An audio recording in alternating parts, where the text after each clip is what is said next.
बहुत समय पहले की बात है। एक बहुत बड़ा जंगल था और उस जंगल में सभी प्रकार के जानवर रहते थे, जैसे सांप, बिच्छू, बंदर, जिराफ, हिरन, खरगोश, चूहा, जंगली कुत्ता, जंगली भैंसा, चील, बाज आदि। इसके अलावा कई खतरनाक जानवर भी रहते थे, जैसे शेर, बाघ, चीता, तेंदुआ, मगरमच्छ, लोमड़ी, भालू आदि। ये खतरनाक जानवर अपनों से छोटे जानवर का शिकार करके अपना पेट भरते थे। सभी जानवर अपनी जिंदगी जीने के लिए संघर्ष कर रहे थे, क्योंकि जंगल में कोई भी जानवर बिना संघर्ष के जीवित नहीं रह सकता। जंगल के नजदीक एक गांव था। उस गांव का नाम रतनपुर था। उसी गांव में एक किसान रहता था जिसका नाम बिरजू था। बिरजू दिल का बहुत अच्छा आदमी था। उससे किसी का दुख नहीं देखा जाता था और वह जानवरों से भी बहुत प्यार करता था। एक दिन बिरजू जंगल से लकड़ी काटकर अपने घर जा रहा था। तभी रास्ते में उसने एक बाघ देखा। वह बहुत डर गया और झाड़ियों में छिप गया। वह बाघ बहुत ही खतरनाक था और अभी अभी एक जानवर का शिकार करके वापस अपनी गुफा में जा रहा था। तभी अचानक रास्ते में बाघ के पैर में एक कांटा चुभ गया। कांटा चुभने से बाघ को बहुत दर्द हो रहा था।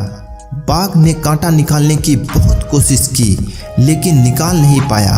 बाघ का दर्द धीरे धीरे और बढ़ रहा था। उससे वह दर्द सहन नहीं हो पा रहा था और ये सब देख बिरजू को बहुत दुख हो रहा था। फिर बिरजू ने हिम्मत जुटाई और बाघ के पास चला गया और बड़े ही सावधानी से बाघ के पैर से कांटा निकाल दिया। बाघ ने शुक्रिया के तौर पर उसे चाटा और बिना नुकसान पहुंचाए वहां से चला गया। फिर कुछ दिनों बाद जंगल में डाकू आया। वह जानवरों को बंदी बनाकर पिंजरे में रख देते थे और कई बार तो जानवरों और गांव के इंसानों के बीच कुश्ती कराते थे। ऐसा करने में डाकुओं को बहुत मजा आता था। एक दिन डाकुओं ने बाघ को पकड़कर ले गए और उसे एक पिंजरे में कैद कर दिया और डाकुओं ने फिर से कुश्ती का आयोजन रखा और इस बार डाकुओं ने बाघ के पिंजरे में बिरजू को डाल दिया। बाघ बिरजू पर हमला करने ही वाला था। फिर उसने देखा कि ये वही आदमी है जिसने कांटा निकालने में मेरी मदद की थी। फिर बाघ उसके पास गया और उसे प्यार से चाटने लगा।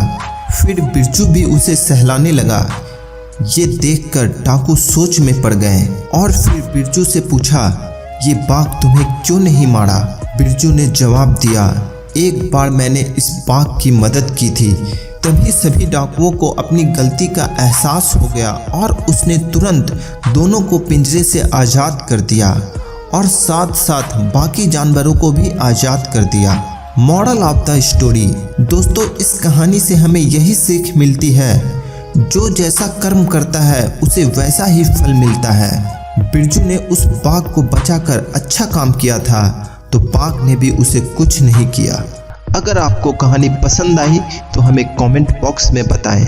इस तरह के और भी इंटरेस्टिंग कहानी के लिए हमारे चैनल को सब्सक्राइब कर लें और वीडियो को ज़्यादा से ज़्यादा शेयर करें।